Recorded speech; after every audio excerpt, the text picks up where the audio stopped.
안녕하세요. 깨성도 여러분, 케일라입니다. 오늘은 드디어 우리가 출애굽기를 시작합니다.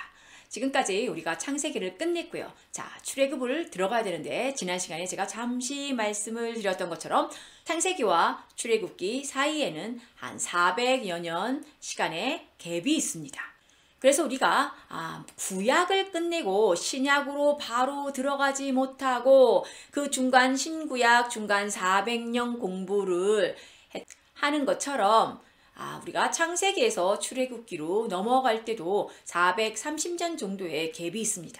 그렇기 때문에 우리가 그 사이에 이를 잠시 공부를 하고 넘어갈 건데요. 성경에는 나와 있지 않는 내용입니다. 제가 조직신학, 평신도 조직신학을 시작을 하면서 제가 신학의 종류에 대해서 설명을 드릴 때 그 중에 하나가 성경신학인데, 그 성경신학은 하나님이 우리의 인간의 역사에 풍덩 들어오셔서 우리와 교제하시는 하나님의 역사를 공부하는 것이다 라고 말씀을 드리면서 우리가 하는 지금 성경 1독, 15분 성경 따라잡기, 신약 라이브 강의, 그리고 이해실 사모님의 성경이 읽어지네, 큰 통독, 성경의 파노라마, 이런 내용들이 다 성경신학을 백그라운드로 갖고 만들어진 책입니다 라고 설명을 드린 거, 못 들으신 분들은 조직신학 한번 들어보시고요.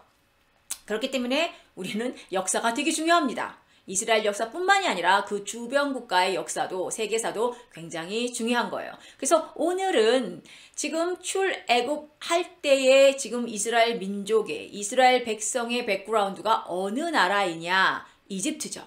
애굽으로 들어가서 430년 동안 노예 생활을 하고 있는 중이잖아요. 그렇기 때문에 우리한테 지금 중요한 것은 그 당시에 이집트의 왕은 누구였느냐, 이집트의 역사는 어떤 배경이냐라는 것을 먼저 한번 짚고 넘어가야지 그 다음에 모세 이야기도, 출애굽 이야기도 그 역사 백그라운드를 갖고 이해가 잘 되기 때문에 오늘은 잠깐 모세와 이집트 왕들과의 관계에 대해서 잠시 짚어보겠습니다. 가볼까요? 15분 성경 따라잡기 17강, 벌써 17번째 시간이네요. 모세와 이집트 왕들의 관계에 대해서 한번 짚고 넘어가겠습니다. 이집트는 총 33왕조가 있습니다. 그 중에 15왕조 때 이집트로 이민을 왔던 셈족이 쿠데타를 일으킵니다. 그래서 왕조가 함족에서 셈족으로 바뀌는 사건이 일어나는데요. 그 왕조 이름을 힉소스 왕조라고 부릅니다. 힉소스 왕조, 이거는 외워두시는 게 좋을 것 같습니다. 자, 근데 이렇게만 설명하면 이게 무슨 소리래? 이집트에 이민을 왔던 셈족이 함족에서 셈족으로 바뀌고 무슨 말일까요? 설명을 해드리겠습니다. 자, 여기 한번 볼까요? 셈족, 함족, 누구의 후손이죠? 네, 노아의 아들 셋입니다. 기억나시죠? 노아의 홍수 이후에 8명만 살아남고 다 죽었는데도 불구하고 결국엔 또 하나님을 반역하는 바벨탑을 만든 니므롯도 나오고, 이런 얘기 벌써 다 창세기에서 했습니다. 자, 여기서 말하고 싶은 거는 야벳, 셈, 함이 노아의 세 아들인데요. 이 사람들이 퍼져나간 방향이 있습니다.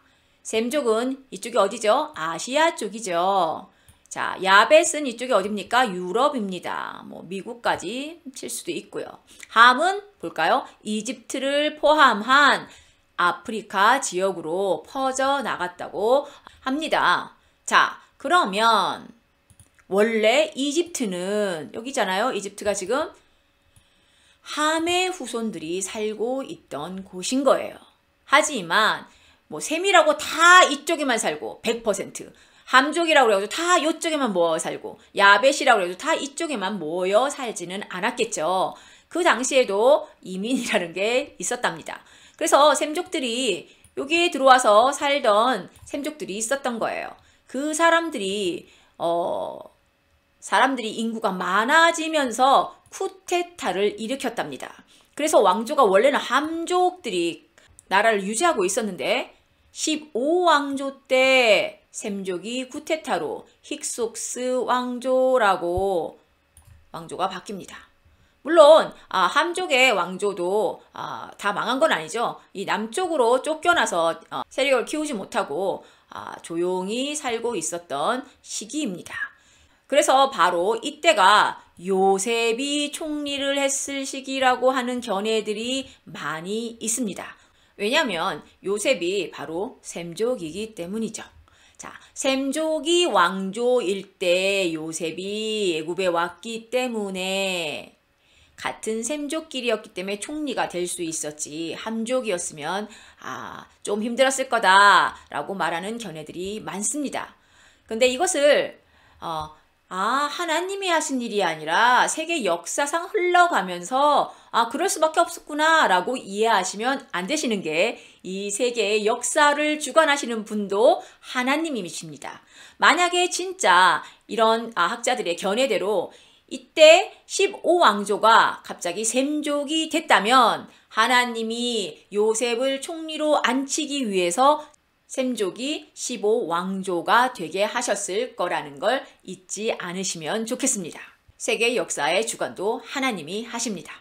그러면 여기서 성경을 출애굽기로 바로 들어가기 전에 이집트 왕조를 공부를 해야 되는데 이렇게 힉소스 왕조가 계속 갔느냐? 그렇지 않습니다. 다시 애굽의 함족이 다시 이 왕조를 탈환을 하는데요. 그때가 바로 18왕조입니다. 이때가 바로 우리의 출애굽 배경이 되기 때문에 애굽의 18왕조의 왕들을 한번 훑고 넘어갈게요.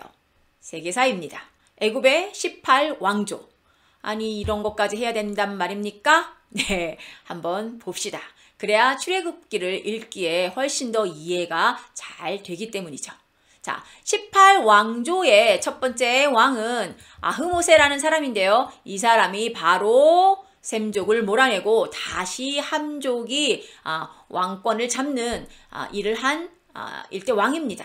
이 왕한테는 투트모세 1세라는 아들이 있었는데요. 여기 나오죠. 투트모세 1세입니다. 그런데 투트모세 1세한테 원래 왕비한테는, 정비한테는 아들이 없었습니다. 딸 하나만 있었는데 그 딸이 바로 합세수투 여왕입니다. 이 합세수투 여왕이 바로 누구냐면 우리의 성경에 나오는 이집트 공주입니다. 그런 견해가 굉장히 대다수예요. 그렇게 보기로 하겠습니다. 자, 그러면 투트모세 2세는 누구냐면요. 합세수투의 이복 오빠인데, 그러니까 정비한테 낳은 아들이 아니고 다른 곳에서 낳은 아들인 거예요. 투트모세 2세 여기 있죠. 부자 관계죠. 그리고 합세수투 여왕하는 부녀 관계입니다. 그런데 둘이 결혼을 해요. 그래서 투트모세 1세와 투트모세 2세와 합세수투 여왕이 결혼을 하는데요. 문제는 여기에도 아들이 없었습니다. 아들을 못 낳아요. 그래서 투트모세 2세가 투트모세 3세를 양자를 드렸는지 혼의 아들인지는 잘 모르겠지만 아무튼 양자를 하나 드립니다. 그렇기 때문에 투트모세 3세가 원래는 투트모세 2세가 죽으면 왕이 돼야 되는 지금 조건을 갖고 있어요. 그런데 이 투트모세 2세가 몸이 약했는지 빨리 죽습니다. 아들 없이 죽는 거죠. 양자 하나만 남겨놓고. 그런데 이 양자가 문제는 뭐였냐면 투트모세 2세가 죽었을 때 한 9살 정도밖에 안 되는 어린 아이였다는 거예요. 그렇기 때문에 합세수투 여왕이 협정 겸 자기가 여왕이 됩니다. 근데 이 합세수투 여왕은요, 아까 말씀드린 애굽의 이집트의 33왕조의 역사 중에 가장 카리스마 있는 강력한 여왕으로 남아 있습니다. 자, 그렇기 때문에 이 합세수투 여왕이 나라를 다스리고 있었을 때는 이 투트모세 3세가 쥐 죽은 듯이 있었다고 합니다. 여기 나오죠? 투트모세 2세가 죽은 후에 너무 어려서 왕이 되지 못하고 합세수투 여왕이 되는데 양자를 드리는 게 바로 모세입니다. 동동동동 떠내려온 모세를 자기 양자로 삼아요. 그래서 역사가들은 이렇게 얘기합니다. 합세수투 여왕이 절대로 투트모스 3세한테 왕자를 물려주고 싶지 않았을 것이다. 자기의 양자인 모세를 왕을 시키려고 했을 것이다 라는 의견이 대부분입니다. 그렇기 때문에 결국에는 이 투트모세 3세와 모세는 왕자리 하나를 놓고 라이벌 관계가 될 수밖에 없었던 거죠. 자, 한번 생각해 보세요. 모세가 40년 동안 이집트 왕궁에서 왕자로 자랐습니다. 그때 가장 강력한 카리스마를 갖고 있던 합세스투 여왕의 아들이었어요. 솔직히 투트모세 3세는 투트모세 2세가 빨리 죽었기 때문에 솔직히 힘은 없었을 겁니다. 그렇기 때문에 모세가 왕이 될 확률이 훨씬 컸어요. 자, 여기서 우리의 성경을 한번 보겠는데요. 성경을 찾지는 않겠습니다. 우리 성경에 어떻게 되어 있죠? 모세가 40이 됐을 때 바깥에 나가서 이집트 사람한테 이스라엘 사람들이 학대당하는 것을 보고 이집트 사람을 쳐 죽였다. 그런데 그게 발각이 돼서 도망을 갔다. 어디로? 미디안 광야로. 시내산 있는 근처에 미디안 광야로. 자, 여기서 이해가 되십니까? 합세수투 여왕의 양자였어요. 왕자가 군사 하나를 쳐 죽였다고 그렇게 쫓겨날 정도가 됩니까? 라는 의문을 해보셔야 되는 겁니다. 해보신 적 있으십니까? 자, 이런 백그라운드를 갖고 다시 한번 돌아가 볼까요? 투트모세 3세는 어떻게 해서든지 모세를 쫓겨나게 하든지 아니면은 뭐 누명을 씌워서라도 어떻게 없애버리든지 해야 되는 상황이었던 거예요. 그런데 그 모세가 사람을 쳐 죽인 사건이 굉장히 좋은 꼬투리가 된 것이요. 그럼 그게 무슨 그렇게 꼬투리인가? 자, 아까 설명을 드렸습니다. 34왕조 중에 15왕조가 함족이 계속 왕이었는데 셈족이 와서 한번 쿠데타가 일으켜서 15, 16왕조를 뺏긴 트라우마가 있는 나라입니다. 이집트는. 그렇기 때문에 모세가 다시 쿠데타를 일으킬 것이다 라고 얘기하고 모세는 셈족이기 때문에 또 함족이 또 쫓겨날 것이다 라는 것을 투트모세 3세가 국민들한테 더 부각시켰을 것입니다. 자, 이제 조금 이해가 되나요? 이것은 그냥 모세가 사람을 쳐 죽여서 도망갔다라는 그런 심플한 문제가 아니고요. 정치적인 문제가 섞여져 있었습니다. 그래서 결국에는 정치범으로 쫓겨나게 된 거죠. 자, 이런 백그라운드를 알려드리기 위해서 힘들게 지금 애굽의 18왕조를 공부하고 있습니다. 자, 그러고 나서 아멘호텝 2세가 투트모세 3세의 아들인데요. 자, 투트모세 3세가 아까 말했죠. 합세수투 여왕이 강력한 카리스마 정치를 했기 때문에 쥐 죽은 듯이 있었는데요. 합세수투 여왕이 죽은 후에 투트모세 3세가 결국은 왕이 되죠. 왜? 모세도 없었고. 자, 왕이 될 수 있는 사람은 투트모세 3세 하나밖에 없었습니다. 이때부터 투트모세 3세가 자기의 힘을 부각을 시키는데요. 굉장히 전쟁을 잘했던 왕이라고 역사에 쓰여져 있습니다. 그것을 닮아서 아멘호텝 2세도 굉장히 전쟁을 잘했다고 합니다. 그래서 아멘호텝 2세가 재위한 지 7년까지는 굉장히 많은 전쟁 역사가 역사서에 쓰여져 있는데요. 9년 이후부터는 전혀 전쟁에 나간 역사가 없답니다. 그게 마지막 원정이 어디였냐? 모세가 이스라엘 백성을 이끌고 홍해를 건널 때 그때 거의 대부분의 군사가 홍해에 빠져 죽었다는 거 우리 출애굽기에 나와서 우리 너무 잘 알고 있죠? 역사적인 배경도 그때 이후로 아멘호텝은 전쟁을 나간 적이 없다고 쓰여 있습니다. 그리고 아멘호텝 2세가 바로 10가지 재앙을 겪은 바로로 많은 학자들이 동의를 하는데요. 자, 아멘호텝 2세가 죽고 난 다음에 투트모스 4세가 왕이 됩니다. 이 투트모스 4세는 장남이 아니고 차남이에요. 아멘호텝의 장남은 굉장히 일찍 죽었다고 역사의 기록에 남아있답니다.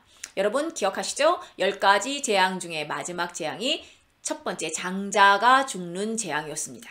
자, 이런 많은 역사적 사실이 우리의 성경이 사실이라는 것을 뒷받침해주고 있다. 이것을 좀 알고 짚고 넘어갔으면 좋겠습니다.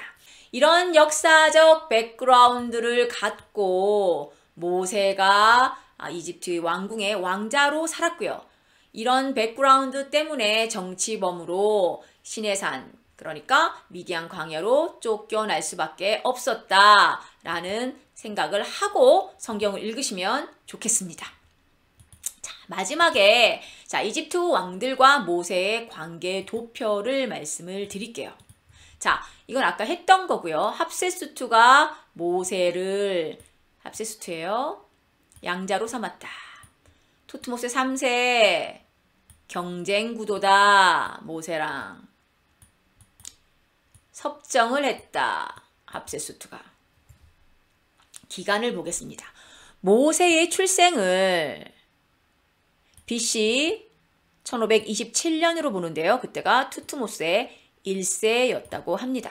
자, 합세수투가 섭정을 한 게 요 기간인데요. BC 1504년 정도 됩니다. 근데 모세가 40세가 되면서 미디안으로 도망간 게 BC 1487년이거든요. 그런데 5년 후에 합세수투 여왕이 죽습니다. BC 1482년에. 그러니까 이때부터 투트모세 3세가 진짜 왕이 되는데요. 역사적 사실로 보자면 모세가 5년만 참고 기다렸으면 이집트의 왕이 될 수 있었던 사실입니다.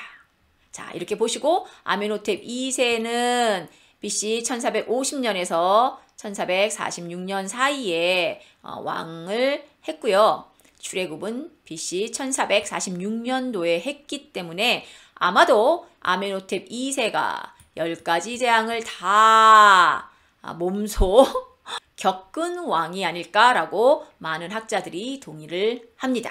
여기까지가 우리가 출애굽을 공부하기 전에 이집트의 왕들의 역사와 모세의 관계를 정리를 했습니다.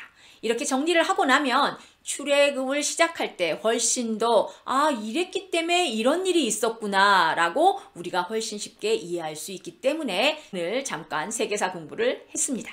오늘은 여기까지고요. 다음 시간에 다시 만나 뵙겠습니다. 지금까지 깨어있는 성도님들과 함께한 케일라였습니다. 감사합니다.